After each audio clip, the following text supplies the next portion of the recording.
Om Sadashiva Samarambam Shankaracharya Madhyamam Asmadacharya Parintam Vande Guru Paramparam Ishvaru Guratmiti Murtibeda Vibhagne Vyomavda Vyapta Dehaya Dakshinamutaye Namaha Sarva Vedanta Siddhanta Gocharan Tamagocharan Govindam Paramanandam Satguru Pranatosh Maha Om Shanti Shanti Shanti. Bem-vindos a mais um encontro aqui na plataforma vinculada ao grupo Vedanta Brasil, né? Trazido aí pelo professor Arlindo. É o Vedanta ortodoxo, não dual, conforme sistematizado por Adi Shankaracharya no século VIII. Esse patrono fez um trabalho extraordinário nos seus 30 e poucos anos de vida, e esse ensino vem sendo passado de geração a geração, né, até chegar ao professor Arlindo Nagar, que teve como professor James Swartz, cujos professores fundamentalmente foram Dayananda e Chimayananda, além de Abhedananda.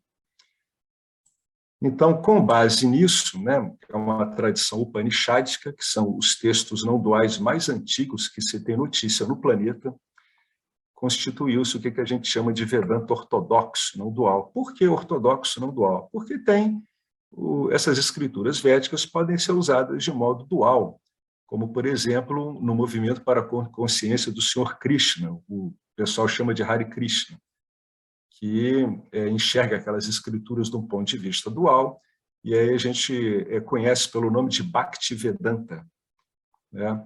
Mas no nosso caso aqui é o ortodoxo de base upanishádica, né? A gente aceita e compreende a importância dos Upanishads. Então, o que a gente está vendo aqui? Estamos vendo um livro que é uma coleção de e-mails que o James respondeu ao longo dos anos, com várias dúvidas, né, que ele ia encontrando nos alunos. E fez essa compilação aqui, tem perguntas muito interessantes, realmente, né, e vários esclarecimentos dele.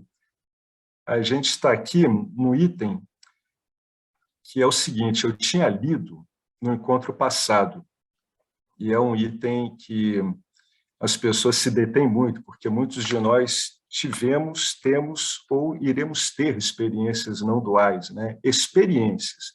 O que é uma experiência não dual? É o que é qualquer experiência.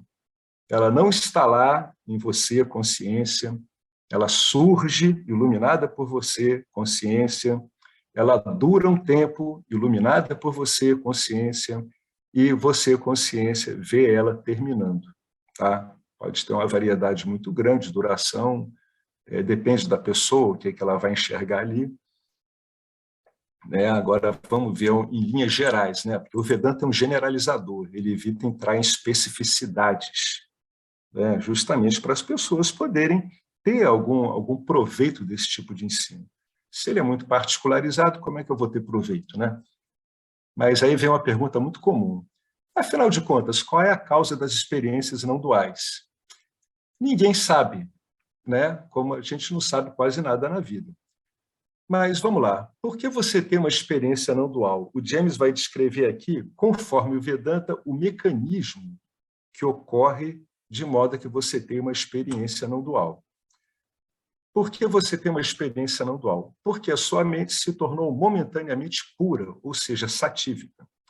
A consciência revelou a experiência, sua atenção foi levada até ela e a sensação de unidade e plenitude se estabeleceu. Qual é a diferença de uma experiência gerada por objetos que a gente conhece? As experiências geradas por objetos que a gente conhece, elas ocorrem devido a uma variação na mente dado por um objeto conhecido. Então, estou olhando aqui essa tela, né? Essa tela, o formato dela, tudo isso produz uma variação na minha mente, chamada um vritti, que eu decodifico como objeto, tá? A diferença de uma experiência dual é que a própria consciência, o próprio número, a própria divindade, o desconhecido, ele imprime diretamente na sua mente, né, uma experiência não dual. Não é um objeto que você consiga ter pré-definido antes. tá? Então, vem direto. Por isso que se diz que é uma epifania. O que é uma epifania? Você vai olhar no dicionário, uma epifania a gente chama de um vislumbre do desconhecido, do divino, né? Então, naquela hora, por um motivo totalmente desconhecido, né, o divino, entre aspas, vai lá e toca o divino que se acha aprisionado dentro de um meio de experiência, um meio experienciador chamado corpo sutil, e produz esse resultado. É um resultado produzido na mente do experienciador, no corpo sutil do experienciador. Isso quer dizer que a epifania é peculiar a cada pessoa, como é o contato com qualquer objeto. Quando fica conhecido pela mente, se transforma num objeto que a pessoa raramente consegue repetir. As epifanias elas vão mudando e muitas pessoas ficam capturadas nas epifanias, fazendo uma série de confusões que pode prejudicar muito elas. Então, vamos lá. Eu vou ler de novo. A sua mente se tornou momentaneamente pura, satífica, a consciência revelou a experiência, ela imprimiu ela na sua mente, disparou um vrit. A sua atenção é capturada por esse vrit e ela lê como? Ela lê como uma sensação de unidade, plenitude, paz.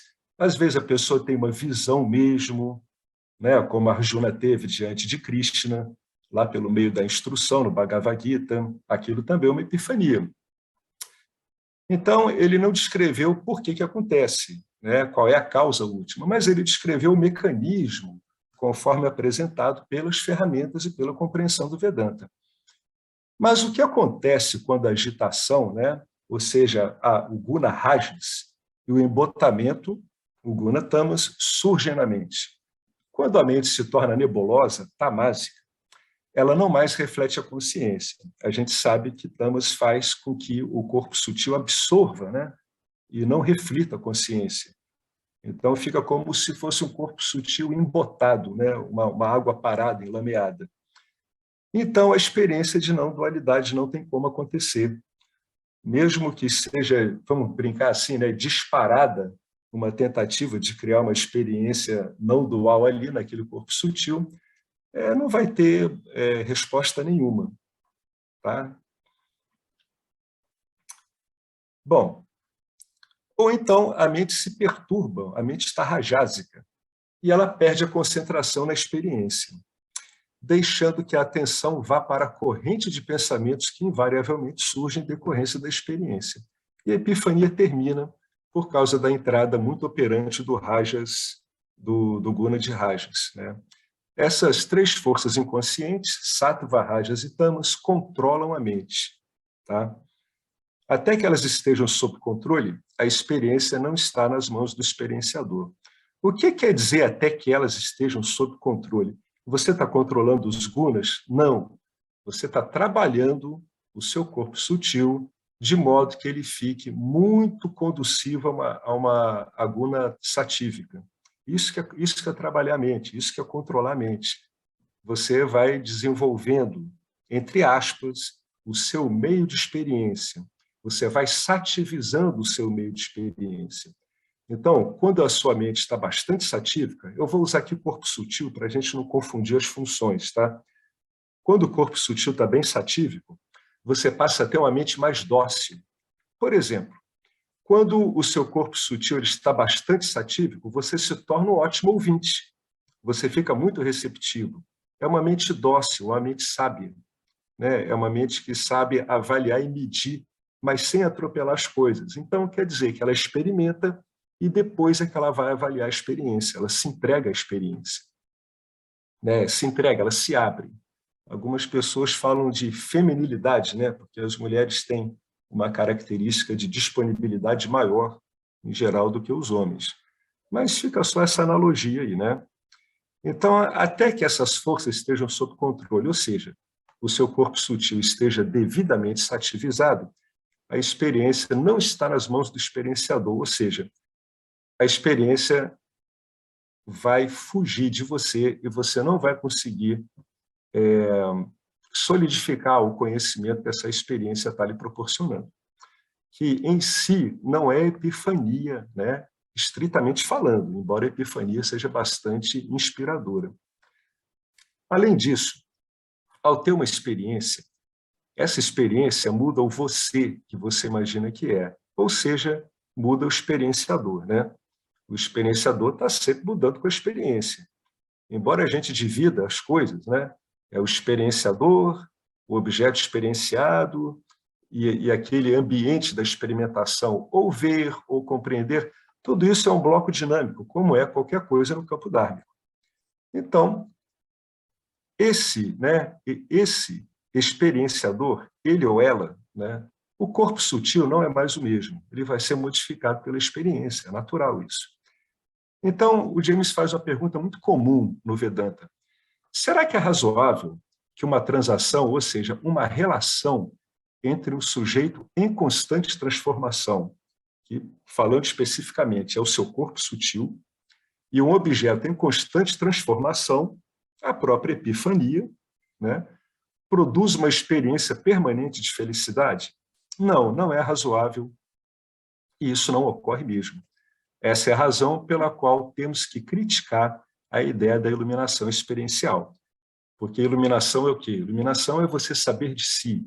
E quem é esse si que você resgata a identidade, né? Que sempre teve aí? Esse si, que é você, que é a consciência, ele é estável, ele é perene, é imutável. Então, não pode ter as características de uma experiência que tem, fundamentalmente, né, como parâmetro a mutabilidade, né, e o começo e o fim. Ela surge, dura um tempo e vai embora. Qualquer experiência, qualquer objeto experienciado no campo dármico é assim. Seja ele denso, sutil, seja uma epifania, o Vedanta, em termos práticos, ele acaba pegando tudo isso e botando no mesmo saco. Para quê? Para facilitar a sua investigação, para que você continue não se perdendo nos objetos. O que é se perder nos objetos? É se identificar com os objetos. Quando você está perseguindo o objeto, isso é um bom sintoma de que você está identificado com ele. Então, você pode se identificar com uma epifania e começar a fazer um jogo de gato e rato com a epifania. Tá? Em termos funcionais, é a mesma coisa que você está perseguindo qualquer outro objeto no campo dármico, seja denso ou seja sutil. Então, aí o James coloca aqui, isso com base no que ele foi ouvindo dos argumentos. Mesmo que você esteja argumentando que o ser não se modifica, o que é verdade, você, a entidade experienciadora, vai se modificar como resultado do seu contato com o ser. Você, em essência, não. Mas a entidade experienciadora a qual você está associado, você, consciência, está associado, sim. Naturalmente, ela vai se modificar com esse contato, através de uma epifania. Por isso, você pode crescer como experienciador, um fazedor, através do yoga, que o põe em contato com o ser quando ele é refletido na sua mente. Ou seja, quando você tem uma experiência do ser. Aí o ser é entendido como objeto. Mas não importa o quão puro e perfeito você se torne como resultado da associação de sua mente com o ser, nessa experiência, sempre vai ter um senso de limitação e apego à epifania. Você não quer que a epifania vá embora. Quem já teve uma epifania, a última coisa que a gente quer é que ela vá embora, porque ela é muito boa. Ela é o ápice de uma experiência de uma pessoa no campo dármico. É uma delícia. E quando o contato é quebrado, a dor é imensa. É muito doloroso quando as epifanias terminam, É uma experiência realmente libertadora, Ela, na verdade, ela traz os ventos da liberdade, Vamos dizer que a epifania ela traz os ventos da liberdade, mas não é a liberdade, porque ela vai embora, Mas ela indica a liberdade. Aí eu vou juntar logo com o que ele está falando aqui. Bom, então a gente está com um problema. Se a epifania vai embora, para que ela serve? É porque você pode tirar uma conclusão de uma epifania de modo a compreendê-la conforme o seu objetivo. O seu objetivo é libertação, é moksha, é você ficar livre dessa influência dos gunas, é você ficar livre dos limites inerentes à entidade experienciadora.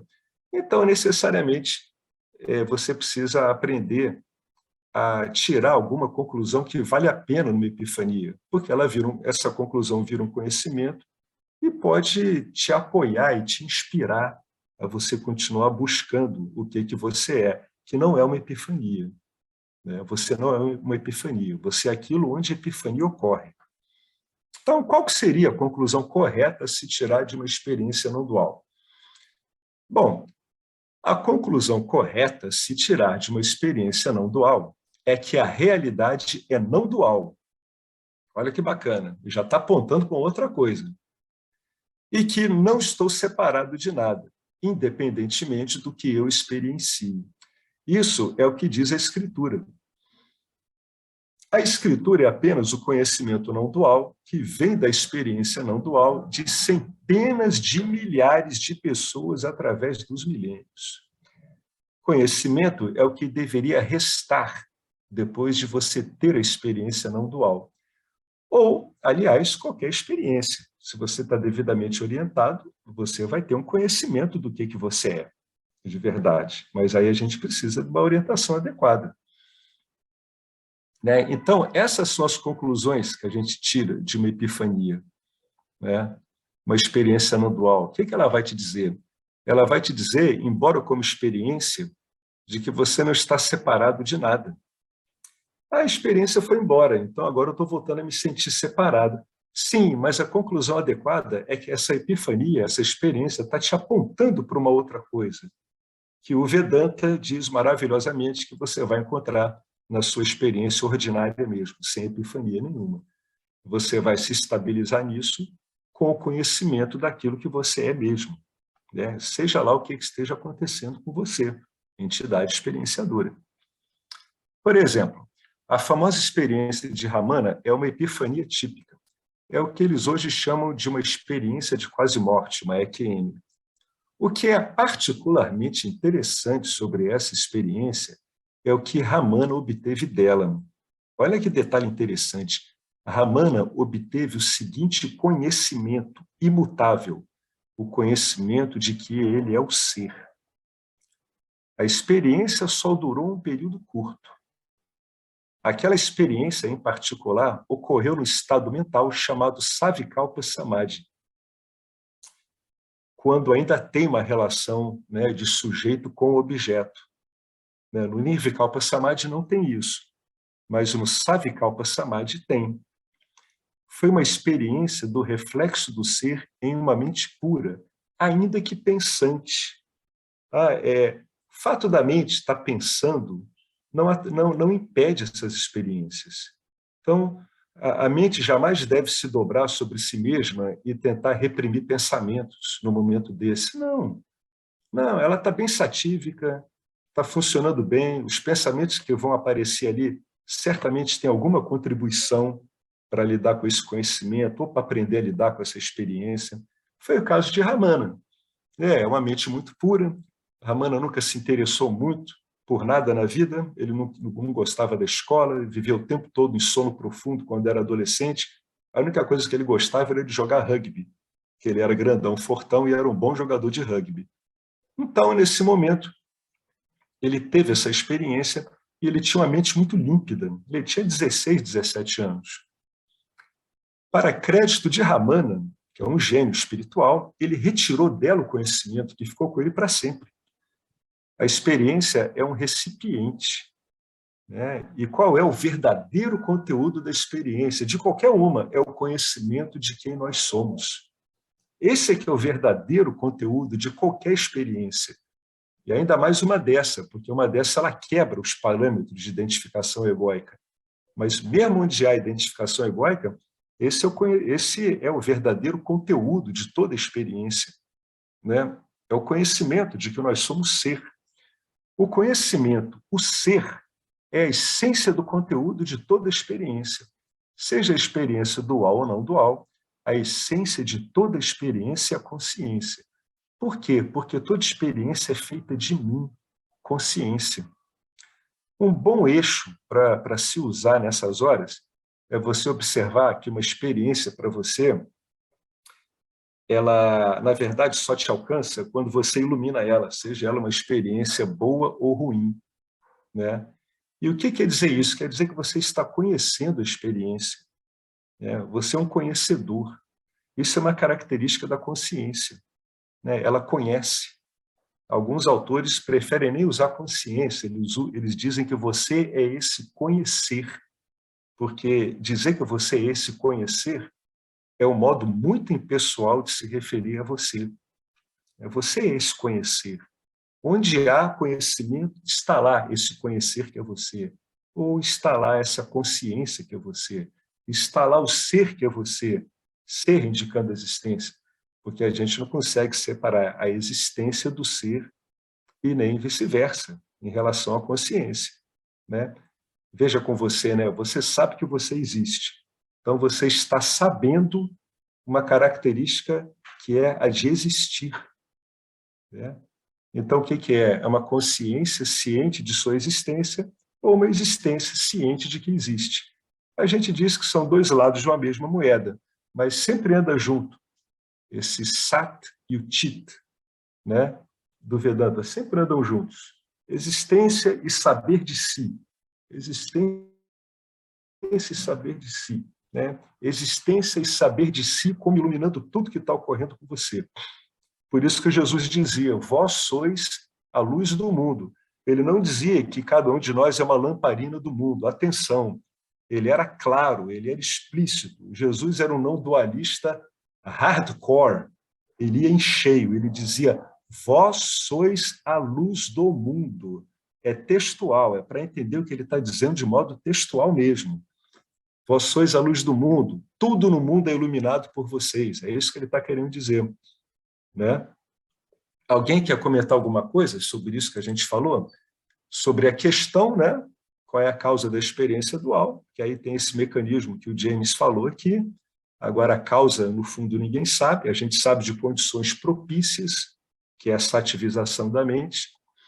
Tanto que muitas pessoas que não têm interesse nenhum em autoconhecimento têm experiências epifânicas, né? E depois ele fala para aquele que está buscando conhecimento, qual é a conclusão correta a se tirar de uma experiência não dual? É a mesma você tirar de uma experiência dual. Alguém quer comentar alguma coisa sobre esses dois tópicos aqui que a gente juntou, porque eles fazem um bloco aqui?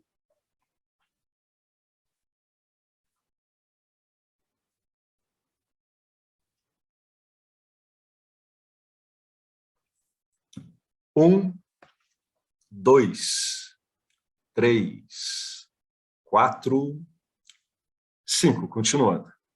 Sempre podendo voltar, viu? Se quiser voltar e comentar alguma coisa, é só falar.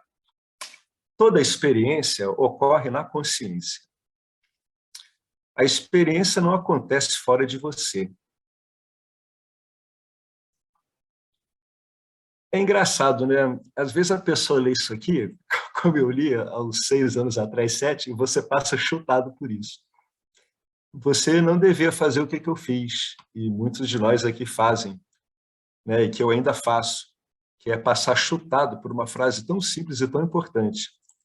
Nada, a experiência não acontece fora de você. Nada acontece fora de você. Absolutamente nada. Ela está acontecendo na sua consciência. Aqui ele está se referindo a ser, consciência.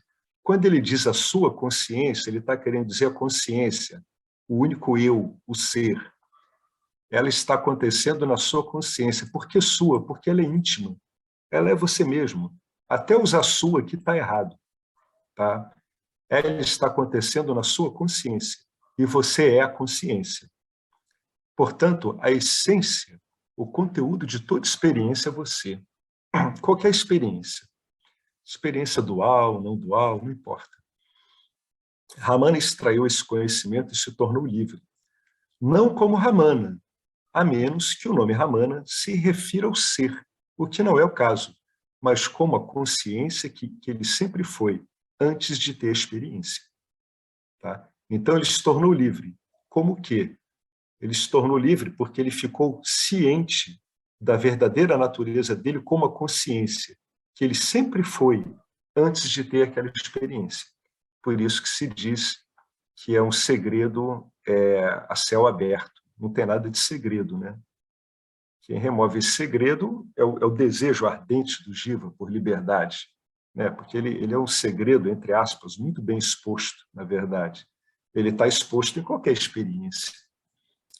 né? Por isso que o Vedanta se detém tanto em Mithya. O Vedanta quer, na verdade ele não quer, ele te sugere, ele te convida a que você ande em Mithya, né, pelos caminhos que não vão a lugar nenhum do autoconhecimento, porque toda a trajetória, né, de um caminho em Mithya, no autoconhecimento, vai te levar ao que você é. Então você não está indo para lugar nenhum. Esse é o convite do Vedanta. É que toda essa sua experiência nessa realidade ordinária que dá tanto problema se transforme o quê? Numa oportunidade de, em última análise, você se revelar para você mesmo, né? Você já dotado aí dessas ferramentas e desse conhecimento que o Vedanta traz. Muitas vezes o conhecimento ele ainda é indireto. Ele é indireto porque a gente está ouvindo falar da consciência, a compreensão não veio clara. Não tem a menor importância, que mesmo que você esteja se agarrando ao conhecimento indireto, ele é a verdade sobre você. Então você fica trabalhando aquilo até que esse clique venha, né? Não é difícil esse clique vir. O que pode ficar complicado é depois saber lidar, né, com o mundo da manifestação, sabendo o que você é. É por isso que tem todos essas páginas e páginas e páginas de escrituras, né? Além de remeter o indivíduo à própria natureza dele, elas também lidam com o Mithya, com a manifestação, que é onde eu, você, a consciência, nós é a consciência, pronto. É onde nós é a consciência se confunde com esse monte de objetos, em Mithya. Então, por isso que esses ensinos se detêm tanto na manifestação.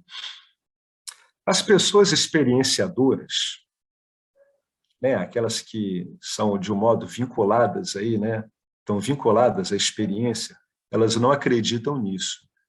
Elas acham que o Ramana simplesmente permaneceu naquele estado para sempre, porque elas definem iluminação como um estado experiencial. O ego ele tem uma fantasia de que ele deve se sentir positivo e feliz, um estado de bem-aventurança sem fim o tempo todo. Então, o ego, o que ele faz? Como ele é uma entidade experienciadora, ele busca uma experiência permanente, o que é um contrassenso, o que é uma coisa completamente lógica. Então, as pessoas que estão buscando experiências até muitas vezes conseguem manter por um tempo isso, mas depois, inevitavelmente, devido ao movimento inexorável das gunas, sempre trocando entre si, né, conforme as vássanas daquele corpo sutil, conforme as interações, né, o indivíduo ele diz que ele perde aquela experiência. Sim, ele perde a experiência. Uma hora ela até pode voltar, mas o importante é que, se ele diz que ele perdeu, será que ele tirou o conhecimento necessário daquilo, como a Ramana disse? Aliás, a Ramana dizia uma coisa muito interessante. Ele dizia que só pelo conhecimento o ser pode ser alcançado. Isso é falado aí por um sábio, um gênio espiritual do calibre de Ramana, um calibre gigantesco, e com uma habilidade enorme para permanecer em Nirvikalpa Samadhi por muito tempo. O que ele vai e diz depois? Ele diz, só pelo conhecimento o ser é alcançado. Né? Bom, é difícil se livrar dessa crença experiencial, porque tudo que o ego faz é baseado em sentimentos. Eu não me sinto bem, eu me sinto bem, eu sinto isso, eu sinto aquilo, etc, etc, etc, etc. O ego tem sempre essa conversa, ele quer sempre se sentir bem. Nada mal com isso, mas se isso não está mais satisfazendo, o Vedanta ele propõe isso, né? Exatamente o que os Upanishads propõem. Tem um modo de escapulir disso permanecendo aí.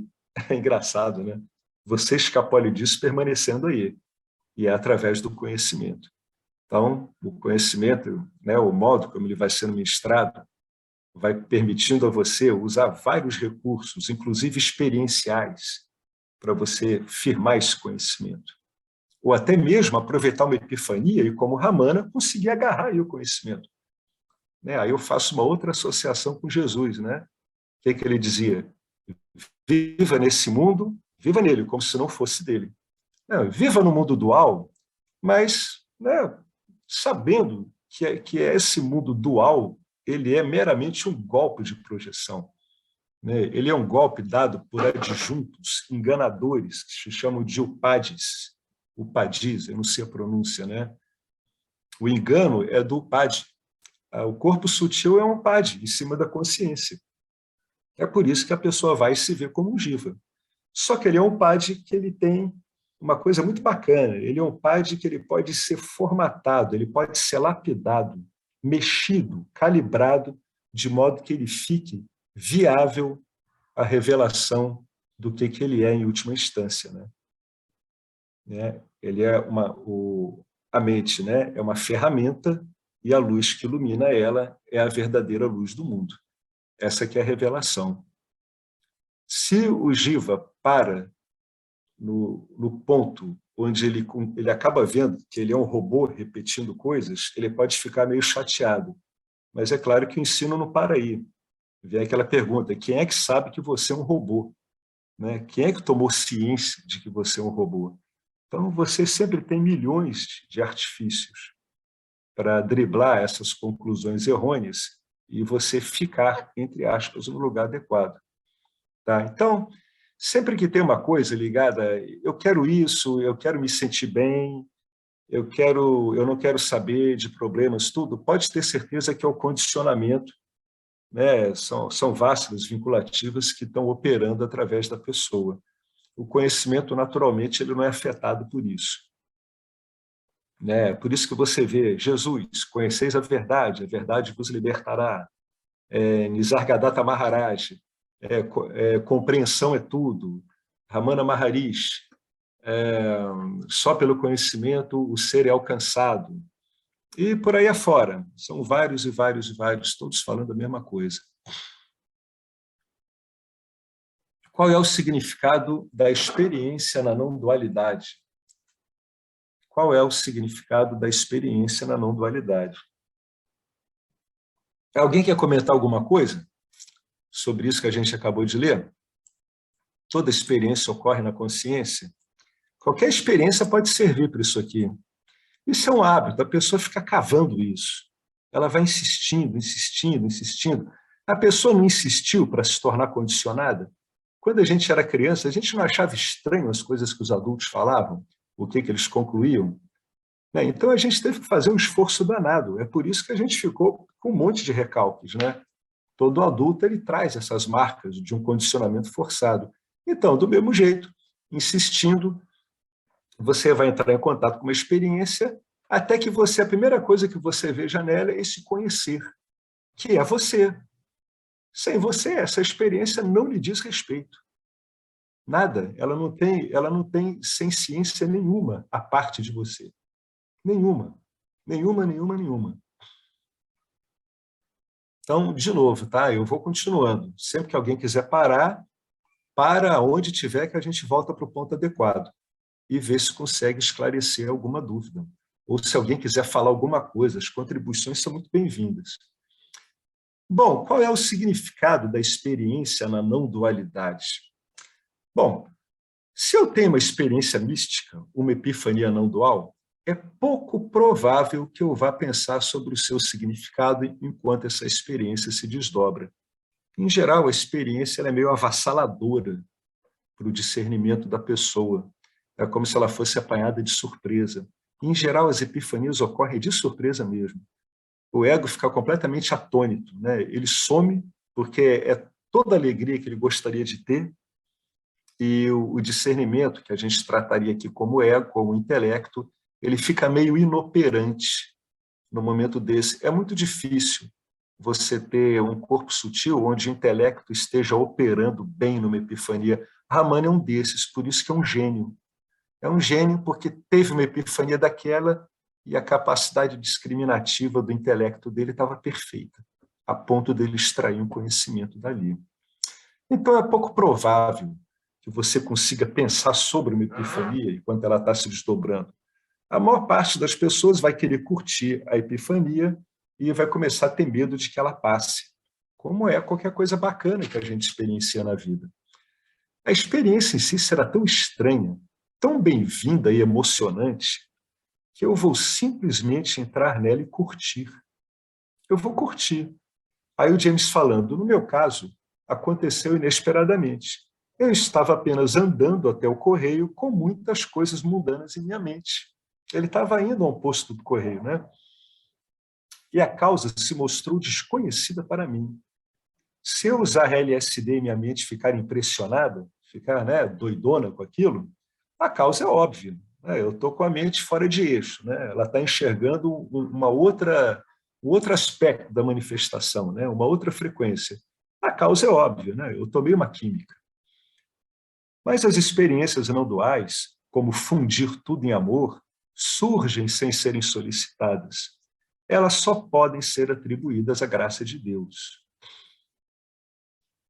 E na ausência do conhecimento da natureza da realidade, eu não tenho como avaliar seu sentido geral. Mesmo que elas tendam a vir com regularidade, cada uma delas é única, tornando difícil intuir o seu significado essencial, o seu significado de que aquela experiência está ocorrendo em você e ela está mostrando para você que você está além da dualidade. Tá? É isso que ela está dizendo, não dual.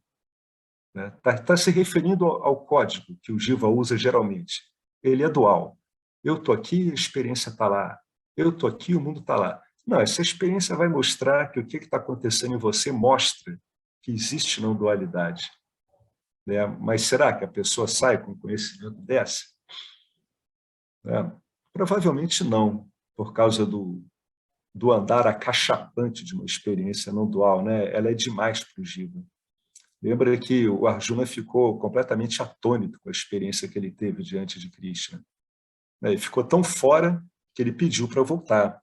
O discernimento dele funcionou bem aí, né? Bom, assim eu estou inoperante, isso aqui está espetacular, mas né, vamos voltar ao básico aqui, que eu estou no meio de um campo de batalha, e isso aí está muito fora assim, de eixo.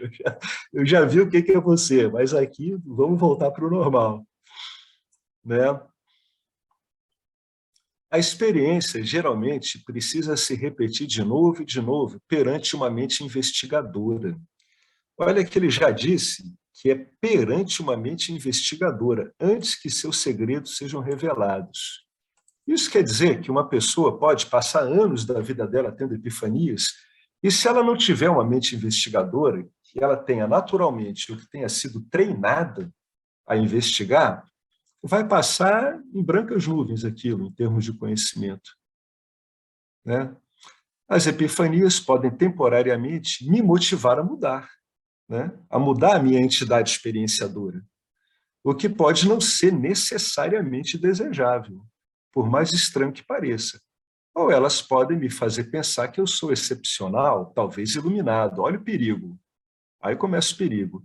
Mas, em geral, elas simplesmente produzem um forte desejo por mais experiência, mais epifania. A tentativa de experienciar mais uma vez o ser é fútil, porque o experienciador pensa que o ser não está sendo experienciado no momento. O que ele está querendo dizer com isso? Quem é que chuta aqui? Vale chutar também. Quer dizer que você está bem inspirado se o chute acertar. A tentativa de experienciar mais uma vez o ser é fútil, porque o experienciador pensa que o ser não está sendo experienciado no momento.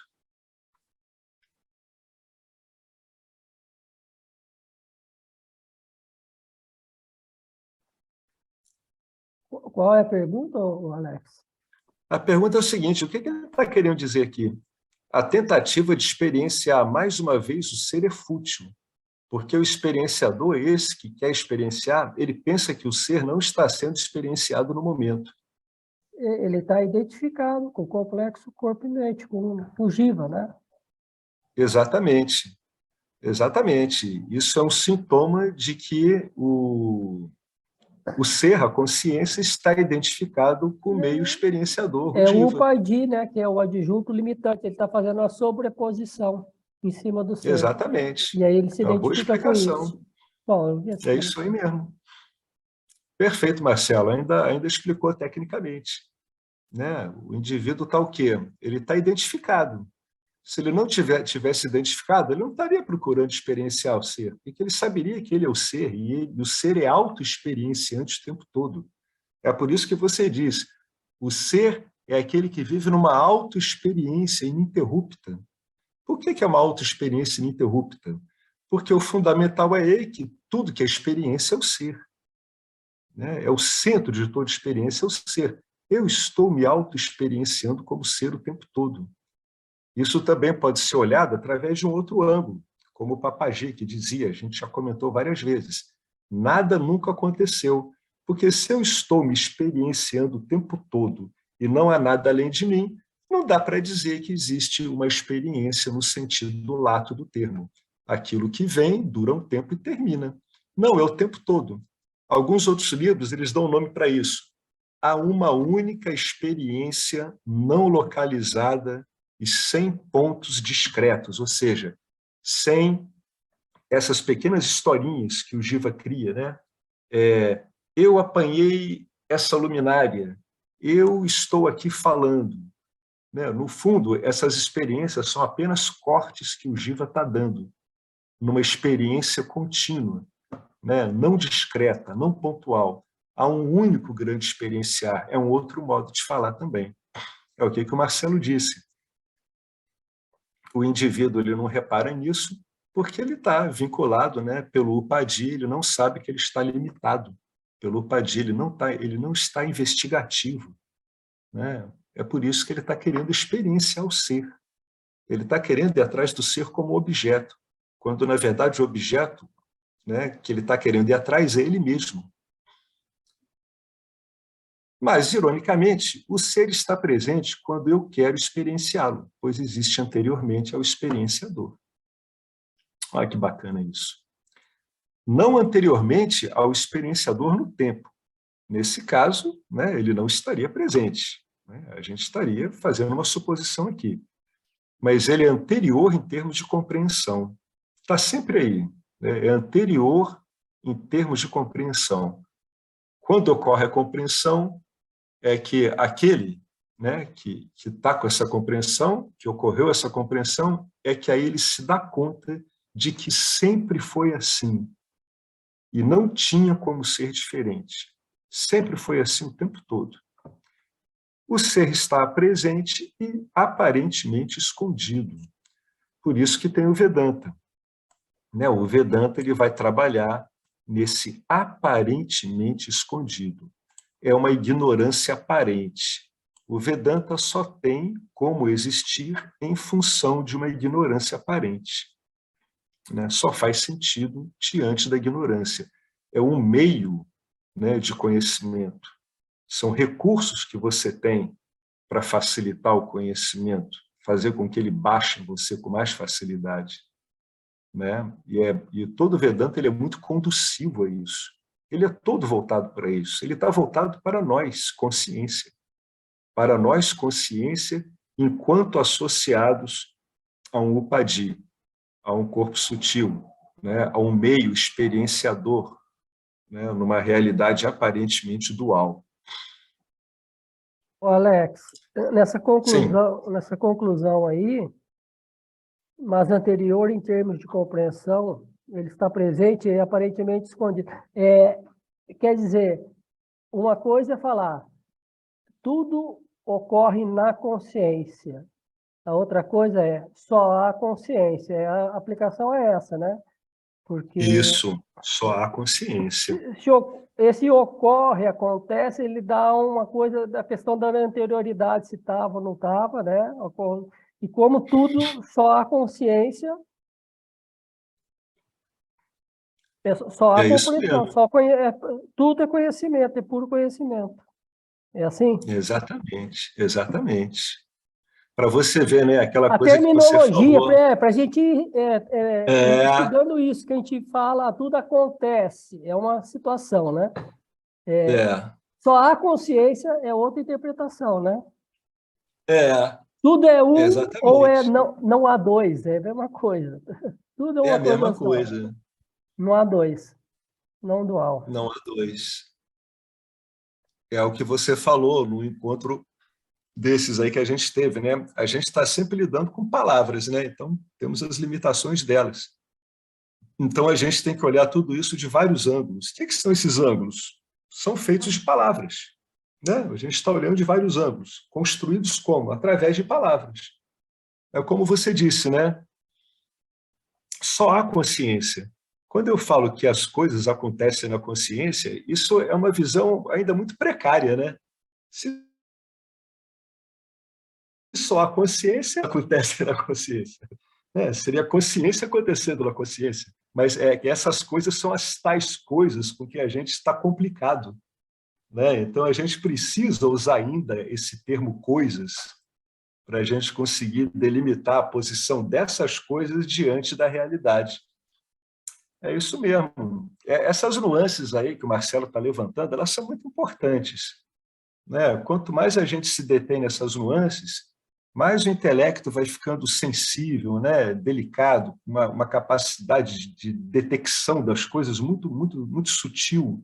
Mais ele vai percebendo esses jogos de significado, de palavras, de delineamento de objetos através dos sentidos e da leitura mental. A mente, no Vedanta não dual, ela é um organizador de percepções sensoriais, né? Ela também ela está ligada aos sentimentos, às sensações, etc.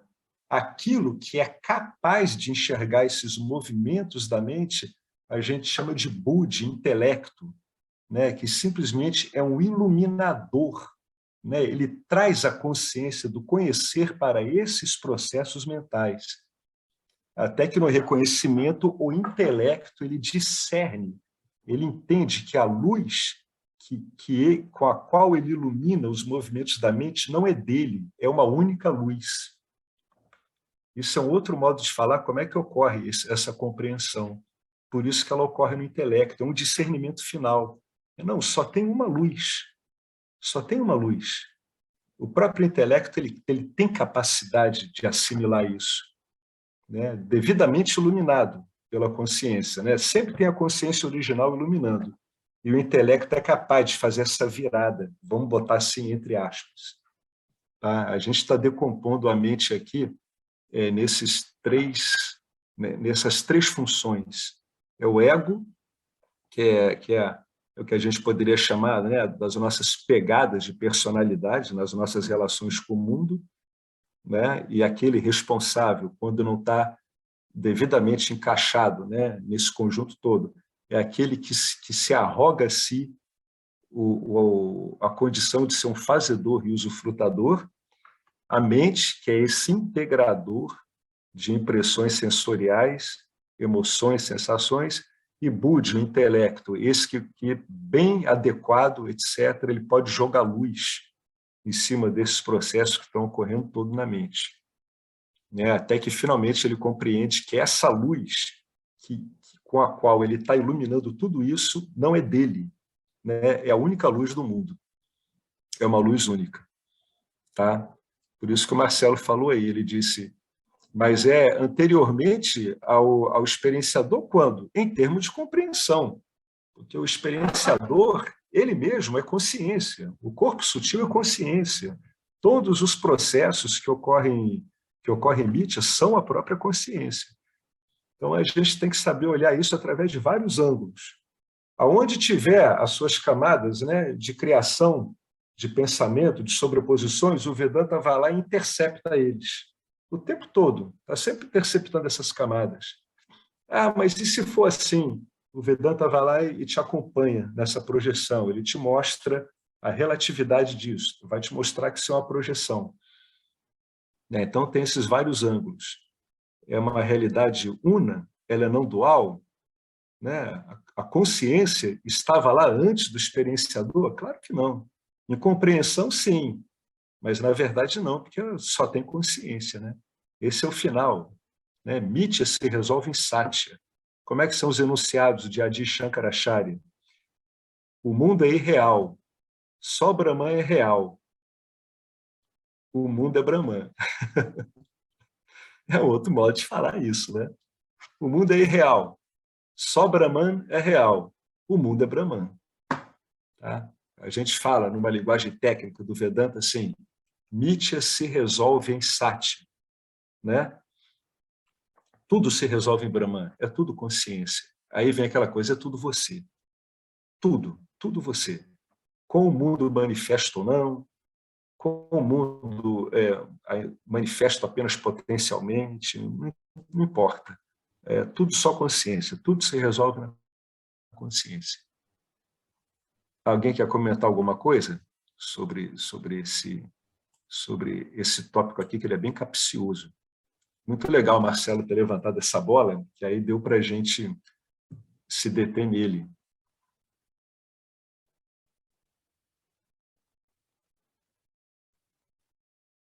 Um, dois, três, quatro, cinco. O ser não se importa com o que o ego está sentindo. Ele não tem como se importar, né?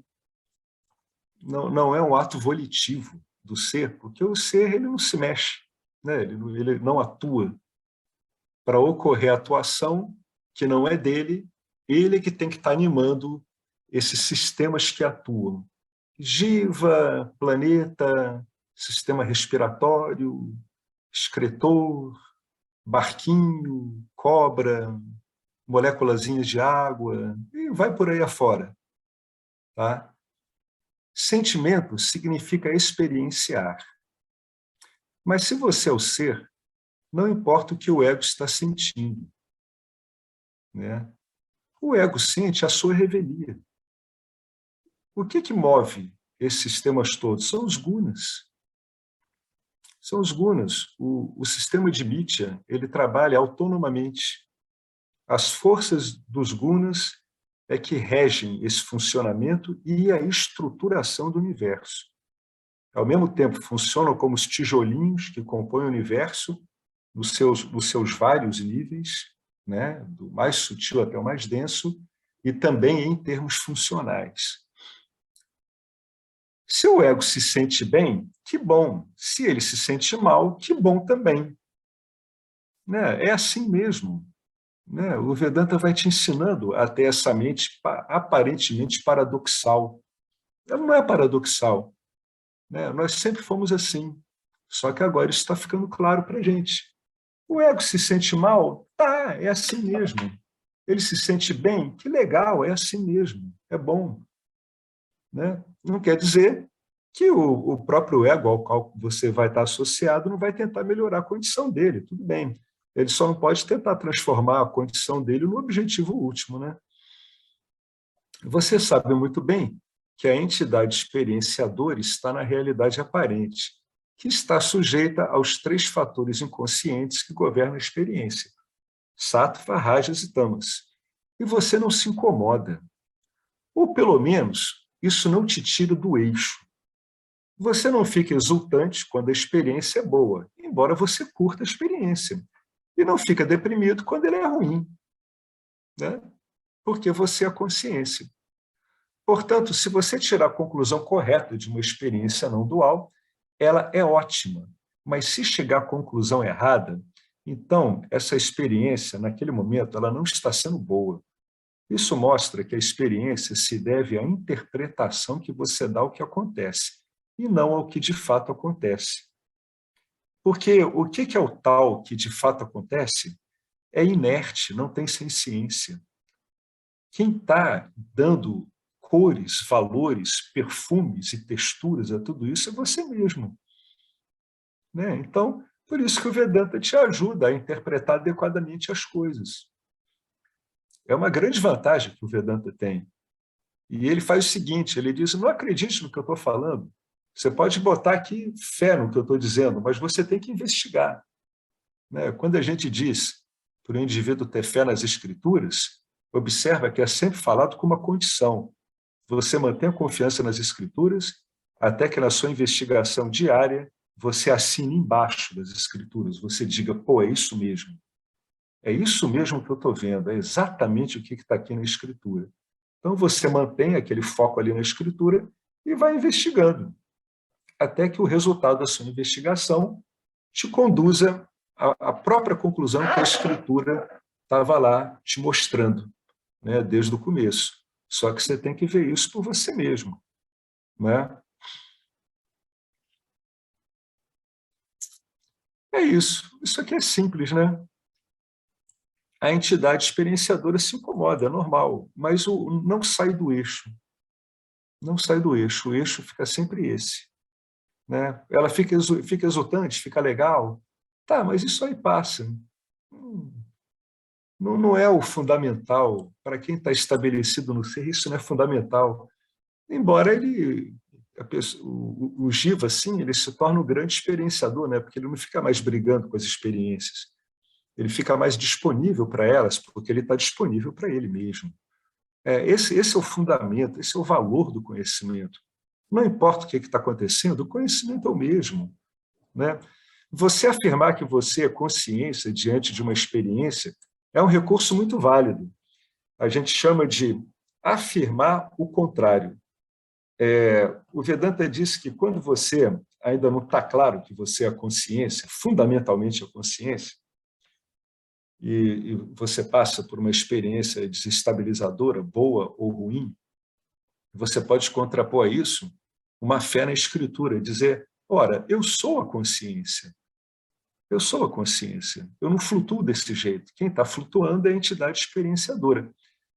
As pessoas me falaram isso durante alguns anos, já há muitos anos, mas quando eu comecei a me aprofundar um pouco no Vedanta, eu comecei a experimentar isso. E é muito estranho como é que isso dá efeito mesmo. Isso estabiliza. Né? Mesmo que a compreensão ainda não esteja firme, né? Só você falar isso dá uma centrada inexplicável. É impressionante. Não, por que eu estou assim, flutuando com isso? Eu sou a consciência, eu não flutuo, isso tudo está ocorrendo em mim. Quando você fala isso para você, você realmente dá uma centrada. É claro que não vai dar uma centrada logo de chifra, logo de cara. Né? Você precisa investigar isso, você precisa afirmar isso várias vezes, inúmeras vezes na sua experiência ordinária, até que isso comece a ficar algo que faça sentido, né, para o Jiva. Porque tudo isso aqui é para o Jiva. Né? É o Jiva que está sendo mostrado para ele que ele não precisa se desesperar desse jeito. Né? Então, aos poucos, você está calibrando, né, a sua mente, ela está sendo calibrada. E realmente ela começa a ficar mais estável. Então, essa técnica ela é muito eficaz. Né? Parece uma tremenda de uma cara de pau, a pessoa chegar e afirmar isso assim, mas funciona. Para mim, isso estabiliza, porque, na verdade, está se referindo a uma coisa verdadeira. Isso é uma interpretação minha. Né? Isso estabiliza, isso dá efeito, porque, no fundo, é verdade. Mesmo que não esteja claro para quem está afirmando, isso não impede de ser verdade. Né? Não impede a verdade que é. Então, dá esse efeito. Quando eu tive a minha primeira epifania não dual, aquela do correio, eu compreendi que precisava descobrir o que era aquilo. Isso foi uma conclusão muito boa que ele tirou dessa. Disse, o que é isso? Eu não sei o que é isso. Não cheguei a nenhuma conclusão sobre tornar aquilo permanente ou algo assim, mas sabia que precisava compreender o que era aquilo, compreender. Porque, de repente, aquela experiência me libertou de uma quantidade incrível de sofrimento e dor. Destruiu muitos hábitos compulsivos. Parei de beber, de fumar, larguei o comportamento adúltero, vendi meu negócio e perdi mais de 20 quilos. Foi uma epifania fulminante a que o James teve, ela durou semanas. Teve um impacto imenso num período muito, muito curto. Eu experienciei quem eu era, mas não sabia quem eu era. Olha só que coisa bacana. Agora, uma coisa eu sabia com certeza.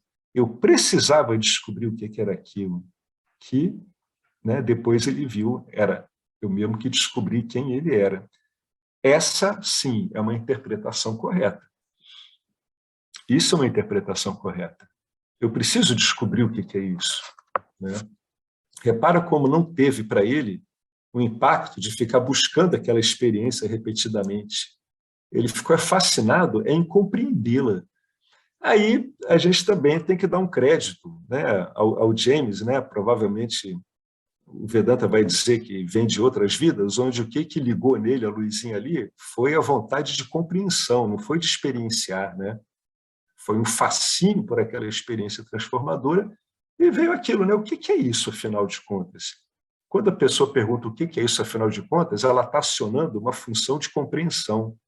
Ela está ligando lá, ela está passando as ligações para essa função. está passando todos os fios do circuito para essa. Tudo bem, uma experiência excepcional, mas o que é isso, afinal de contas? Será que eu sou isso? Né? O motivo pelo qual o Vedanta argumenta tão fortemente contra a iluminação experiencial é simplesmente para contrariar essa tendência de o ego buscar experiências, para que o buscador não se perca buscando experiências fugazes que estão indicando para ele o que ele é, né? Mas ele está enxergando tudo isso como objeto a ser experienciado. Esse é o perigo de uma pessoa que fica, né, condicionada a buscar essas experiências. Né?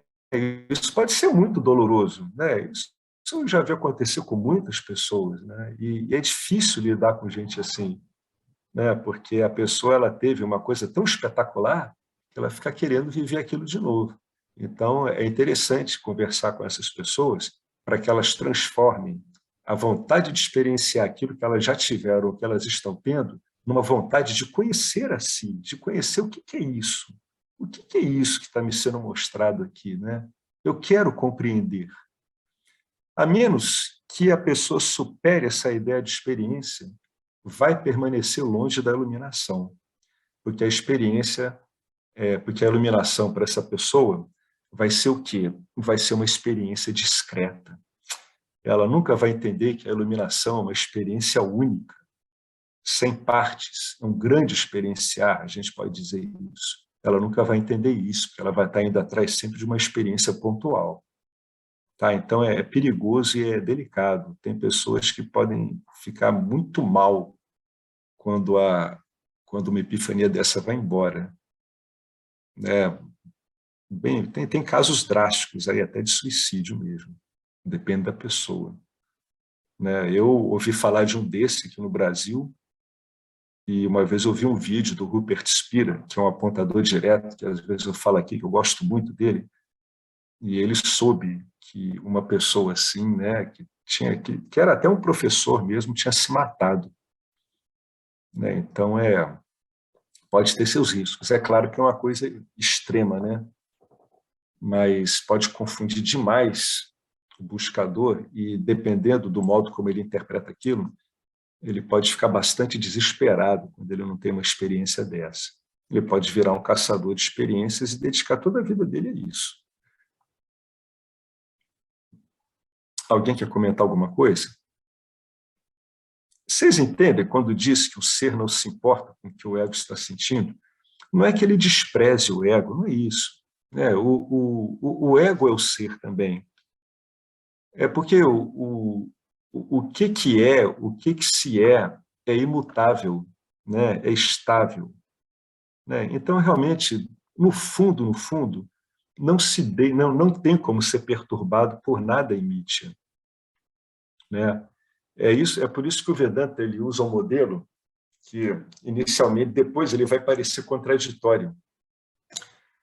Ele diz que são duas ordens de realidade onde não há intersecção entre elas. Mas olha que engraçado, depois ele diz, né? Mas Mitya se resolve em Satya. Né? Quando ficar claro para aquele que está buscando, né? Entre aspas, né? Que na verdade está se aprofundando no conhecimento, é quando ficar claro para ele que tudo isso que ele está experienciando é ele mesmo. Mas, inicialmente, é interessante dizer, né? É um bom modelo dizer que são duas ordens de realidade que não têm intersecção entre si. Na verdade, não tem intersecção mesmo, porque mesmo se eu for pensar em conjuntos, né, a ideia de conjunto, na verdade é como se Sati absorvesse Mitya. O cara diz, Mitya se resolve em Sati. É como se Mitya, a gente pudesse dizer, então, é um subconjunto de Satya? Não, só tem Satya. Né? Todos esses conceitos aparentemente contraditórios do Vedanta vão ficando claros. E também vai ficando claro uma coisa muito bonita no Vedanta, é o uso muito hábil dessas aparentes contradições. Quem vai se aprofundando vai vendo que essas aparentes contradições que o Vedanta está apresentando, elas estão resolvendo aparentes contradições muito sutis que estão começando a aparecer na mente do investigador, na medida que ele vai se aprofundando. Todo o trabalho do Vedanta é para lidar com as conclusões sejam elas conclusões mais conducentes ao autoconhecimento, sejam conclusões não tão conducentes assim. O Vedanta ele tem chave para tudo. Cada camada que o investigador coloca, ele vem lá com uma chave, uma fechadura, dizendo, olha, você sai daqui assim, isso aqui se resolve assim. Mas é preciso muita contemplação, viu? Muita contemplação mesmo. Às vezes é preciso ir muito, muito devagar, até que a coisa fique clara. Ou então, ficar revendo isso várias vezes. Não precisa ver o mesmo texto, mas precisa observar o elo que tem entre eles, como eles se organizam. Bom,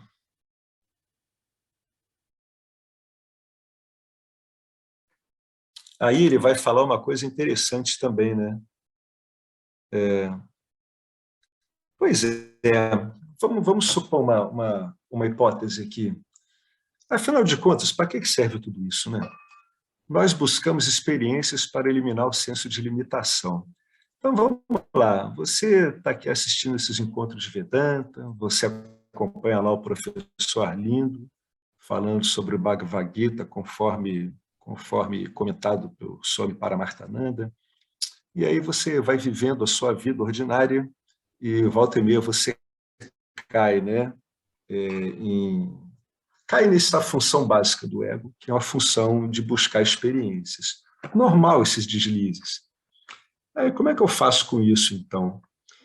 Em vez de algumas pessoas ficam brigando com isso, né? Brigar é sempre um desperdício de energia nisso, né? Compreensão não é brigar, no fundo, compreensão é amor puro, tá, gente? Não há briga, há acolhimento. Quando você vai virando aquele que compreende, que está aberto para a compreensão, você começa a lidar com esses deslizes todos de um modo muito amoroso, inclusive, né? Então, eu estou lá, de novo, né, dentro de uma função egóica, querendo aí buscar, né, uma experiência. Eu vou brigar com isso? Não. Eu vou fazer o que todo investigador faz, eu vou estudar o motivo. Por que eu estou envolvido com isso? O que esse ego está querendo? Aí você vai ler assim, ó, esse ego ele está querendo eliminar o senso de limitação dele, sem interferir com a experiência do ego. Apenas compreenda, né? Não tem problema nenhum, vai lá, mata a vontade de fazer alguma coisa e vê, caramba, eu estou me sentindo mais pleno agora que eu fiz, né? que eu realizei essa experiênciazinha ou não estou? Você vai ver que está. Quer ver? A coisa é simples, é porque quando a gente pensa em limitação, a gente pensa em uma coisa grandiosa. Isso é coisa do ego também, que ele é dado uma megalomania, tá? Então, o indivíduo está lá querendo comer um sorvete, querendo comer um prato que ele quer bastante. Enquanto ele está se dirigindo para aquilo, né, o Vedanta ele trata isso de vários modos, né? Quando você tem um desejo na mente, depois você está em vias de executá-lo. Não vou entrar nesses termos, porque na prática o que importa é que toda a sua atenção ela está focada num ponto. Então você está restrito. Imagina o seu campo de atenção, como é que ele agora se focou em direção ao objetivo. Eu quero comer aquela sopa deliciosa naquele lugar, eu quero comer isso. Vamos pensar na comida, que é mais fácil. Então, você está focado ali. Aquele desejo está o tempo todo tomando a sua mente, está mobilizando todo o seu sistema de experiência. Aí, a hora em que você prova aquilo e fica saciado, todo aquele foco restrito de atenção ele se espalha. Você deixa de focar ali. Quando isso ocorre, o que acontece? A gente experimenta a ilimitação. A ilimitação de quê? Do limite que a gente estava, agarrado diante de uma tendência de querer provar alguma coisa. Agora, essa ilimitação que a gente está experimentando, ou seja, a ruptura daquele vínculo, é isso que eu estou querendo dizer. A gente rompeu aquele vínculo de querer experimentar aquilo. Essa ruptura, ela vem do fato da gente ter provado aquela coisa, aquela comida, aquela sopa? Não, não. Essa ruptura, essa ilimitação, essa impressão de limitação, de satisfação, não vem do fato de você satisfazer um desejo, vem do fato do desejo não ser mais um obstáculo. E agora, o que você surge como algo que não está vinculado a nada, portanto, ilimitado. É simplesmente você aflorando desimpedido quando já não tem mais um desejo obstruindo. Não é exatamente o cumprimento daquele desejo, é provar aquele sabor, né? Sentir aquele odor, tocar aquela textura, não é exatamente isso. É o fato disso não estar mais capturando a sua atenção. A sua atenção para de ficar estrojetada, o grosso dela volta para você mesmo, e o que você é aparece na plenitude que você é. Bacana isso, né? Ô, Alex, Então, a gente pode olhar. Opa, fala, Henrique. é a ausência de desejo, né? Na verdade, não é... Pode olhar desse jeito. A ausência de desejo permite que a sua ilimitação apareça. Pode olhar Porque, assim também. dando esse outro exemplo, né? Imagina você uma criança que está querendo um presente, sei lá. Aí ela vê o presente embrulhado. Quando ela não precisa nem ter contato com a caixa, nem abrir a caixa do presente, que ela já está feliz. Ou seja, ela nem teve contato com o objeto, porque ela experienciou felicidade, porque já não tem mais desejo. O desejo já sumiu, porque já está aí o objeto aí, embora ela não tenha interagido com o objeto. Não sei se ficou, né? Ou seja, o fato dela ver o presente aí, ela já está completamente, já está completa, se sente completa, está feliz, ainda não interagiu com o objeto. O desejo desapareceu. Não sei se ficou... É um modo de olhar, né? Você aí está olhando pelo vínculo com o objeto, que é o desejo.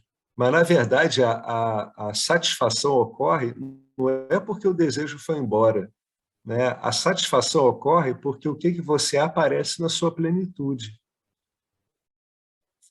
Né? Porque senão você vai associar com o fim do desejo. Aí, Henrique, tem uma coisa muito delicada nisso, sabia?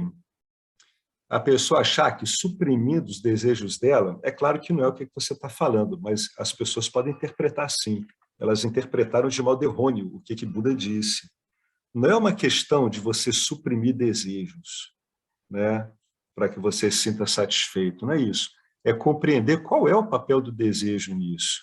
E por que quando ele sai, a sua ilimitação inerente a você mesmo apareça.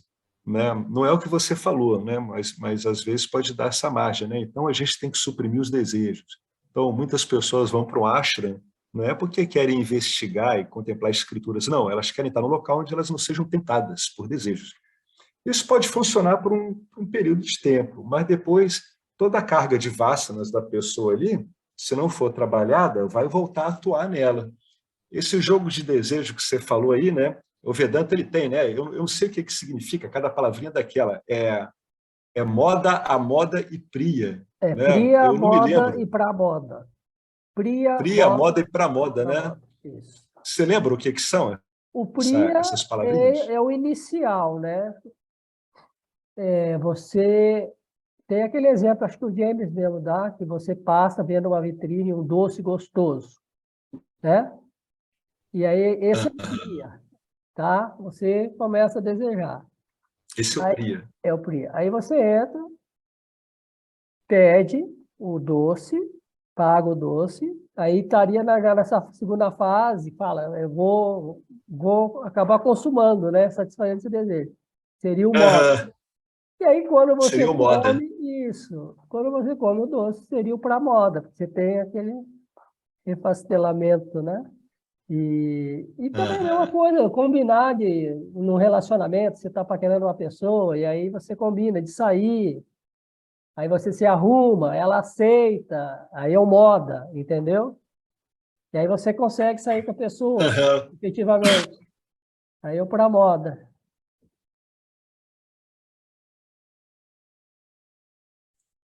Aí cai naquela coisa que o Henrique falou, né? O garotinho chega lá e ele está na expectativa de receber presente. Então, é o priya. Né? Aí aparece o presente ali. O menininho já está ali no moda. No a moda, né? Está Moda. ali no a moda. Não, não é Está a ali no moda, é moda. moda.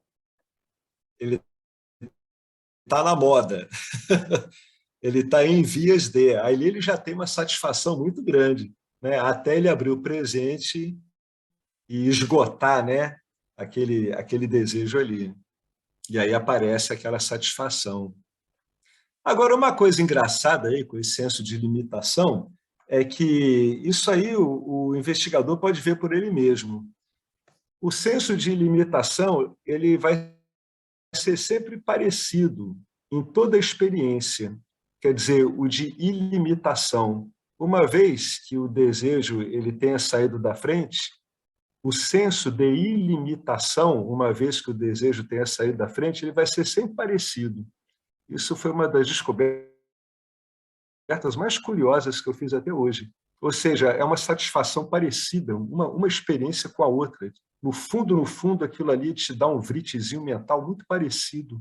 Não importa se você dirigiu um carro que você gosta, conversou com uma pessoa que você curte, ou recebeu um presente. Quando tudo aquilo ali passa e aquele objeto de desejo já está esquecido, essa satisfação, essa ilimitação, ela é registrada de um modo muito parecido, né? Todo aquele monte de sabores, etc., vão deitando, e o que a gente tem mesmo assim é um modo, é um modo de manifestar a nossa plenitude, tipo um senso de satisfação que aparece em Nietzsche depois que essas aparentes limitações saem. Isso é uma investigação bem legal. É o que mostra que isso não tem muito a ver com o objeto em si, né? Tem mais a ver com você. Mas vamos desenvolver isso aqui, ó. O Alex, isso a gente Oi. conversou muito tempo atrás, me lembro, você lembra que eu tinha levantado isso? Que essa felicidade é a mesma, porque não pode ser diferente. É você não muda. Uhum. Então, qualquer coisa que diz... Todo o resto são gatilhos. O gatilho pode ser diferente, mas o resultado é sempre o mesmo. Você ser experienciado como ser ilimitado. Então, isso não pode ser diferente. Isso é sempre o mesmo. A felicidade, não existe uma felicidade, como se diz, como se diria, uma felicidade diferente de outra felicidade. Não tem. Não tem. Isso, não sei se, isso como que se você diz, está a dando felicidade é uma boa tudo, dica, né? aí para orientar a pessoa. É um contentamento, né? É aquela coisa, né? Contentamento é contentamento, né? Só isso já aponta, né, para a imutabilidade que a gente né? É sempre a mesma. Você falou, né? É Não tem uma mesmo, não pode ser felicidade diferente da outra. Porque se fosse diferente, significaria que eu estou sendo diferente. E eu não estou. Consciência é sempre a mesma, é imutável, imóvel, sempre a mesma. Se eu tivesse uma felicidade, uma completude, digamos assim, não felicidade, para felicidade dá para outras interpretações, né? Uma liberdade diferente. Eu me sinto livre de forma diferente de outra. Não tem sentido. Não faz sentido. Tem sentido. É verdade. Tanto que a gente não tem palavra para isso, né? Felicidade é felicidade, né? Alegria é alegria. Exato. Não tem alegria R, alegria Z, alegria W. Alegria porque eu consegui uma coisa diferente da alegria que eu porque consegui outra coisa. Alegria é alegria. Porque me lembra aquela música do essência. Caetano Veloso, né? Alegria, alegria. Não é alegria sobre nada, é alegria, alegria. Né? Ali, simplesmente, ele extrai dali tudo alegria. Não é alegria R, B, alegria bolinha, não é nada disso, é alegria. Só isso já indica, né? Para o bom investigador, já está mostrando, né? Ele está vendo, pô, tem algo estável aí. Né? A hora que esse afã de querer coisa sai, essa mesma coisa aparece. Olha que bacana. Né? Você vai meio que desautorizando o vínculo do seu, né? Das suas interpretações egóicas com os objetos. Vai dizendo, não é bem o objeto. Eu acho legal do Vedanta que você pode verificar tudo isso na prática, né? Em detalhes. Você pode... Isso que a gente está fazendo aqui é o que a gente chama de uma investigação minuciosa da sua experiência ordinária, que é o campo predileto do Vedanta. O Vedanta adora essa realidade aparentemente tediosa. Ele vai te mostrar que essa realidade tediosa não tem nada de tediosa, ela é você mesmo. Né? Ele vai fazer como isso? Usando esses recursos que a gente está usando aqui, esses detalhes, né? Essas dicas que o Marcelo deu, ali, né, dessas gradações, né, de desejo, de atratividade, até a supressão delas, usando essa referência que o Henrique falou, olha, alegria só tem alegria, não tem qualificativos para alegria. O Vedanta vai fazendo essas investigações meticulosas, porque a gente, no nosso dia a dia, tão jogados para lá e para cá, pelos nossos medos e desejos, a gente não consegue ter tempo e nem orientação, e nem consegue compreender a importância de investigar esses detalhes, né? Essas coisas que parecem miudinhas, mas que todos nós passamos por elas, é aplicável a qualquer um, né? Esse é o charme do Vedanta. Claro, porque, veja bem, né, esse negócio também está pensando agora, ausência de desejo, né, que a ausência de desejo surge como consequência da investigação da experiência. Quando você começa a investigar suas experiências, você começa a perceber o vazio que existe na experiência, né? Pelo menos essa é a minha... Existe um vazio aí na experiência que você dá uma certa consistência, né? A gente cria uma consistência na experiência, né? Cria Sim, como, ou seja, solidifica a experiência. Mas quando a gente começa a investigar o que é realmente a natureza dessa experiência, você começa a encontrar o vazio, a irrealidade, e aí automaticamente surge uma ausência de desejo por essa experiência, porque você percebe que ela não é concreta. Não sei se deu para entender, porque quando você começa a investigar essa experiência que antes dava tanta satisfação, ou sei lá o quê, mas você começa agora a prestar atenção, né? Aquela coisa que estavam falando, né? Prestar atenção, prestar atenção. Aí você começa a ver que isso não tem substância. Essa experiência, na verdade, ela não tem substância. Então, se não tem substância, aí você naturalmente se retira, não procura mais ela. Ausência de desejo. Não é repressão, que é o que estavam falando, né? Porque isso... Né? Isso do Buda pode ser muito mal interpretado, né? Reprimir os desejos é uma loucura. Foi muito mal interpretado, não era nada daquilo.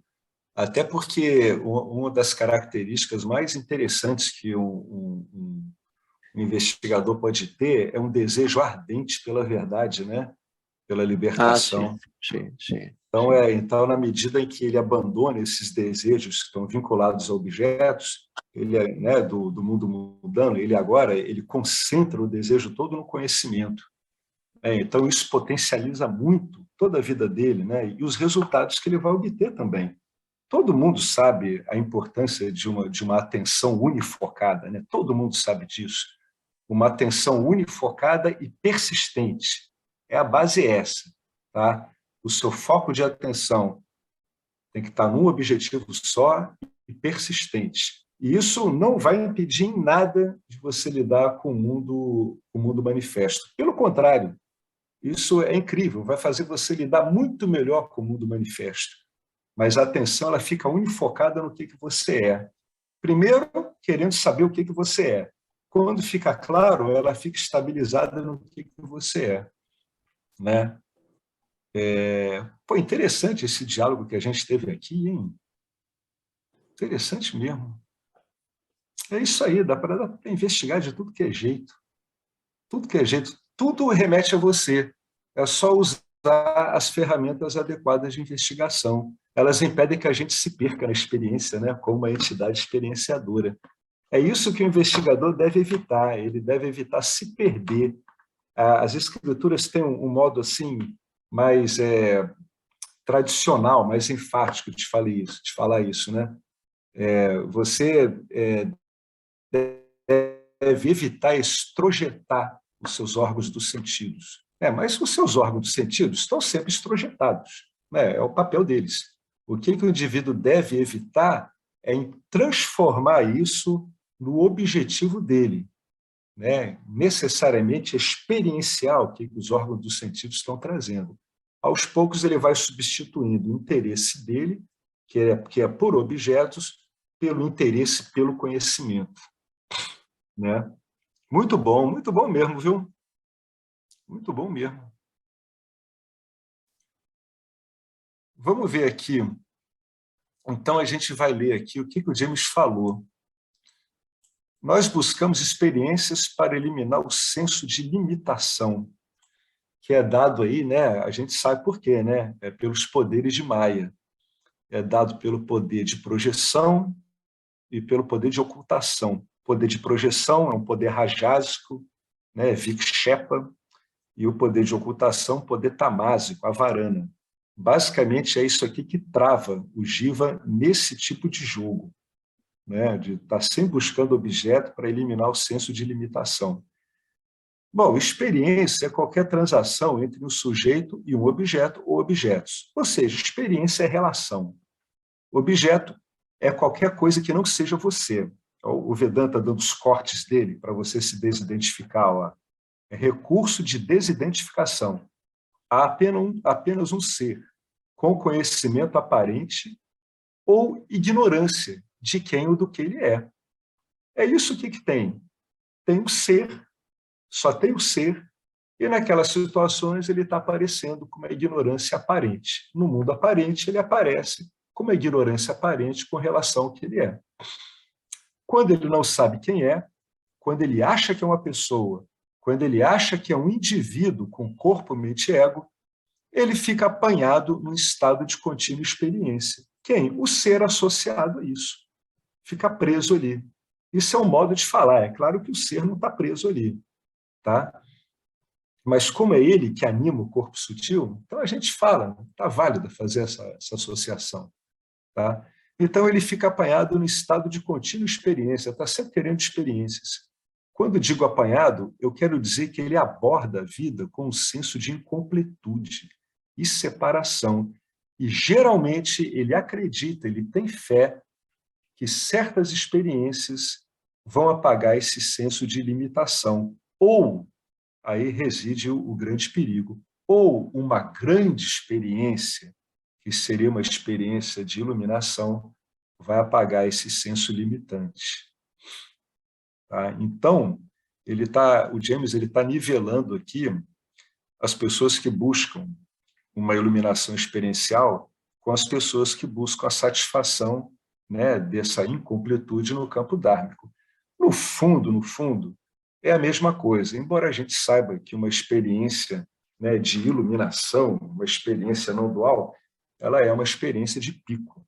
A gente sabe disso. Entretanto, continua sendo uma experiência. Tá? Alguém quer acrescentar mais alguma coisa? Se bem que a gente falou bem sobre isso aqui, né? Então, Marcelo, é Priya, a moda e moda, né? Eu vou botar aqui, eu tenho que guardar esses nomezinhos. Repetido. Priya, Priya é aquela a moda e inicial. moda. Não, moda. Não tem o Ah, A. tá. Priya, Ah, tá. moda. E a moda. Não, e pra moda. Pra moda. Para moda é o final? É quando está Ah, tá. Então, deleitando. então moda é quando já está tendo uma satisfação, já está na iminência Exatamente, de isso. cair para moda. Vamos dizer assim, no exemplo do Henrique, a criança ela está cobiçando lá o presente, um brinquedo, por exemplo, né? Imaginando, gostaria daquele, então, ela fica imaginando como seria ela ter aquele brinquedo. Quando ganha o brinquedo, entrega para ela tem o moda, aquela satisfação, ganhei, agora eu vou. E aí, quando ela Aham. começa a brincar com o brinquedo, né, a usufruir do contato com o objeto, aí ela tem aquela satisfação do que é o para moda, Ah, tá. entendeu? Legal Não, isso. combinou, a pessoa está paquerando a outra, fica imaginando como que seria. Fria. Aí começa a conversar e consegue marcar um encontro. Aí ela já avança, é um outro tipo de satisfação, né? De felicidade que ela tem, que é o moda, que é o moda. E aí Estou quando quase me dando bem, né? isso. Eu hoje vou me dar bem. Você se lembra aquela Hoje eu vou me dar bem. e quando sai efetivamente com a pessoa, tal, que tem o contato efetivo, e aí é o para moda. Tá, perfeito. Obrigado, hein, Marcelo? Muito bom isso. Legal que a gente vai revendo, né? E, Todos esses. É bacana, porque a mas pessoa ela tá. tem várias passagens, né, nesses livros que nós vimos que trata disso. Aham. É bacana, né? Porque a pessoa ela vê, né? Ela se envolvendo com os desejos e ela consegue E, decompor isso exa- tudo, né? exatamente. É muito bacana, cara. Pô, o Vedanta é muito completo, né? Tu vê que ele tem coisas, ele tem palavras que a gente tem que praticamente enunciar um parágrafo para explicar, né? Isso. Ele já tem tudo sintético, numa palavra mesmo. O que foi publicado ali no grupo, no Facebook, pela ILAT, né, pela Rotia, do Swami Paramartananda, muito legal. Você viu lá o FIR, CCC, tem várias coisas que ele vai Ah, ali, explica muito puxa, aquilo bem, ali, né? Aquilo ali é um negócio para a pessoa pegar e e investigar, usar, trabalhar em né? si, para quem tá realmente interessado e acha que precisa. Nem todo mundo precisa, né? Tem gente que já está mais, Exatamente. cada Mas um no aquilo ali é seu. bacana, aquilo ali é um manual, né? Isso, muito legal. E É, acho é legal comprido, é isso longo, no mas Vedanta, porque você vai ver que ele é aplicável, né? Realmente. É para ser aplicado, né? Não é uma coisa é para ser teórica, a pessoa acha aplicável. que é intelectual, teórico. Não, na verdade, é aquilo lá para você olhar aqueles ensinamentos das escrituras e aplicar, você fazer uma auto-investigação mesmo. Como que é isso? Refletir Exatamente. É prático, né, rapaz? muito. E essas aulas de final de semana com o professor Arlindo, que é do Pararabartanã, os apontamentos também. Nossa, é totalmente prático Aham. do Gita, né? Muito legal. Os exemplos que ele dá, isso aí você se vê no dia a dia mesmo. As explicações dele são totalmente práticas. É isso que é o fundamental, né? O Paramartananda gosta muito disso, né? Por isso que às vezes ele fala dessa, ele está mostrando como é que é aquilo ali no dia a dia, né? É para a pessoa ter realmente esse uso, né? Isso aqui é um monte de ferramentas, é para usar mesmo. Bom, eu vou ler esses parágrafos aqui daquele estilo, né? Da última vez que a gente fez aqui, que eu saí lendo aqui. Aí depois a gente volta a ele. Você, com certeza, pode realizar o ser sem nenhuma experiência mística. Ah, que maravilha. Então, não tem que ser espiritualizado, não tem que ter epifania, não. Não, Deus não é tão sacana assim quanto você pensa. Você não precisa de nada disso. Você precisa da sua experiência ordinária muito bem estudada. Outro ponto a se considerar é que a realidade é perfeita como é. Porque algumas pessoas têm experiências místicas de iluminação e outras não. Porque o doador da experiência, que é o ser, a consciência, sabe exatamente o que você precisa em qualquer momento e lhe dá apenas o que você precisa. Você, com certeza, pode realizar o ser sem nenhuma experiência mística. Suzuki, do caminho Mahayana, né, eu já comentei com ele várias vezes, ele não teve experiência mística nenhuma. E, por outro lado, você pode ter centenas de experiências místicas e, com isso, construir um ego maior do que o Monte Everest. Porque algumas pessoas que tiveram epifania se comportam da pior maneira possível e outras que nunca tiveram se comportam como santas. Ou você pode interpretar as experiências espirituais de tal forma que as questões espirituais realmente importantes são evitadas. Pô, isso é comum a beça em meio espiritual. Por exemplo, qual é a questão fundamental aqui? A maneira como você está vivendo a sua vida diariamente. É isso aí que o Vedanta vai investigar. E é isso aí que as pessoas não querem mexer, né, em geral. Conheço pessoas que se consideram iluminadas, baseadas em suas experiências místicas. E, infelizmente, não conseguem lidar com detalhes práticos da vida e que regularmente se encontram em conflito com os outros. Então, é para investigadores mesmo, viu? É para a pessoa... No fundo, ela vai ter que olhar tudo. O Ramana dizia isso, né? Dizia que, muito embora a devoção ao guru, o guru não pode ver por você, né? Você que tem que ver por você mesmo. Então, já que você tem que ver por você mesmo, é você que vai ter que ver os obstáculos a essa visão. Só você pode ver isso.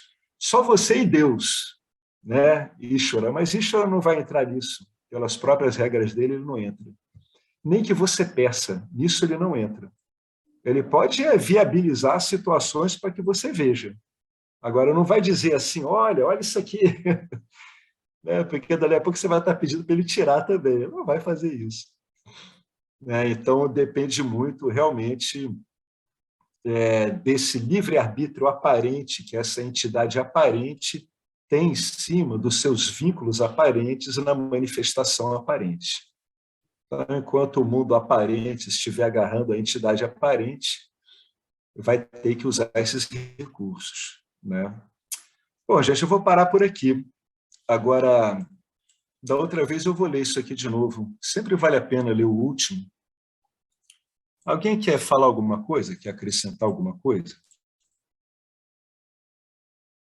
Página 12. O que é que vocês estão achando desse texto do James, hein?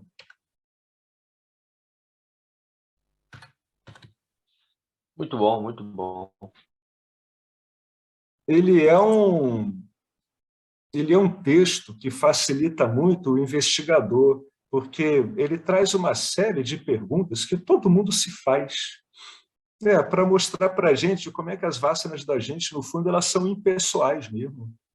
Elas são impessoais, né? Acoplam no corpo causal aí de cada um e acabam, por incrível que pareça, gerando o tipo de dúvida e de problema parecido.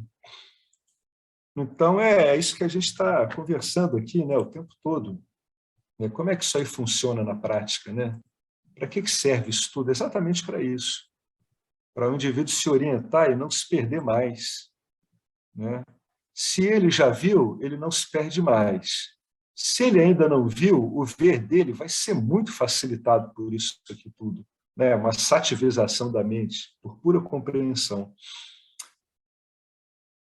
Né? Vale a pena. Eu nunca incentivo ninguém a entrar no Vedanta, mas quando o cara entra, aí eu estimulo aí até o fim. Pô, já que você entrou, cara, pô, vai até o fim, leve isso aqui, né, a cabo mesmo. É uma grande ocupação na vida. Se dedicar ao conhecimento é um dos grandes passatempos da vida mesmo. E para o Jiva é um passatempo crucial, né? Dependendo do jeito que o Jiva está, é crucial mesmo. Tem uns que só o autoconhecimento resolve, mais nada no mundo. Beleza? Vamos encerrar então por aqui? Tá tranquilo? Alguém quer fazer alguma pergunta, alguma colocação? Mas esse encontro foi legal, né? A gente falou bastante, trocou muita impressão aí, né? A parte bem prática mesmo. Bom, Marcelo, quando você quiser.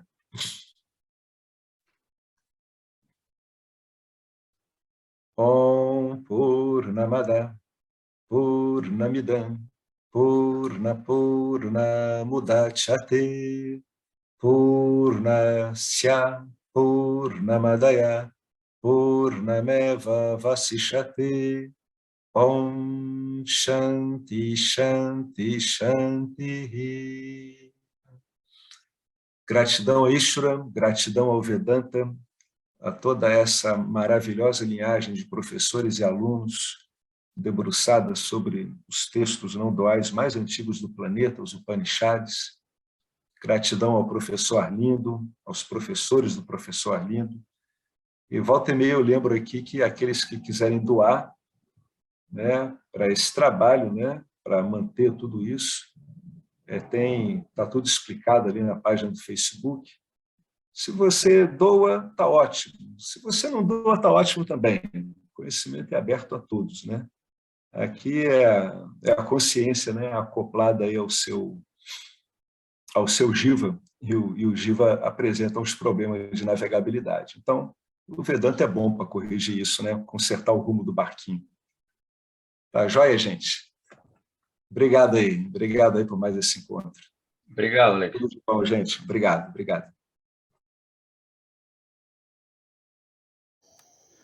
Saudações. eu quero aqui deixar um pequeno testemunho. Através do estudo do Vedanta, com os ensinamentos sendo esclarecidos especificamente pelo professor Arlindo Nagar, foram canceladas em mim algumas noções que eram relacionadas com a ideia que eu tinha a respeito de alcançar algo que representasse uma grande realização espiritual. Então o Vedanta fez com que, pela compreensão, a minha mente ela abandonasse o papel de buscador espiritual. E isso para mim foi um marco inicial para uma outra relação com o processo de desenvolvimento espiritual, do qual, saibamos disso bem ou mal, é um processo que fundamenta a vida de todos nós. E eu digo isso para estimular todos aqueles que chegam no Vedanta Brasil e entendem que podem se beneficiar da profunda imersão direcionada para o autoconhecimento que é promovida nesse grupo de estudos, que é um grupo que existe graças ao trabalho altruísta do professor Arlindo Nagar, suportado também pelo trabalho voluntário de pessoas que contribuem para a manutenção do grupo de diversas maneiras. E entre as várias formas de contribuir com esse trabalho, as contribuições regulares em dinheiro, elas são necessárias. Então, se você se beneficia do trabalho desenvolvido no Grupo de Estudos Vedanta Brasil, faça uma contribuição. Qualquer quantia é muito bem-vinda. As informações para transferências em dinheiro ficam disponíveis na seção avisos do nosso grupo no Facebook e serão colocadas na descrição desse vídeo aqui também. Namaskaras.